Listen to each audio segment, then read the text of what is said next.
காலையில மூடச்சட்டா எழுந்தா எதுவுமே சரியா வராதுன்றது இந்த தோசை சுடும்போது தான் எனக்கே புரிஞ்சுது. சரியா அது எப்படி இருந்தாலும் பரவாயில்ல, நம்ம தானே சாப்பிட போறோம் அப்படின்ட்டு சட்னி ஊற்றி சாப்பிட்டு பிரேக்ஃபாஸ்ட் முடிச்சாச்சு. ஈவினிங் ஒரு வெட்டிங் ஃபங்க்ஷன் அட்டன் பண்ண வேண்டியது இருந்து. ஸோ என் பையனை கிளப்பி ஒரு வழியா போயிட்டு வந்தாச்சு. செமையான ஃபங்க்ஷன், நல்ல அருமையான சாப்பாடு வச்சிருந்தாங்க.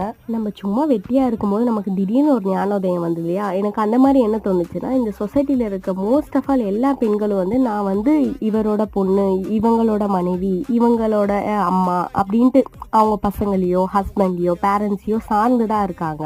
அது தப்பு இல்லை. ஆனா அவங்களுக்குன்னு ஒரு தனி அடையாளம் இருக்கு அப்படின்றத அவங்க மறந்தே போயிடுறாங்க. ஒரு குட்டி வட்டத்துக்குள்ள அவங்க வாழ்க்கையே முடிச்சுக்கிறாங்க. அவங்களுக்குள்ள இருக்கிற டேலண்ட் என்னன்னு தெரிஞ்சுக்கிறதுக்குள்ளேயே அவங்களுக்கு 45 வயசு மேலேயே ஆயிடுது.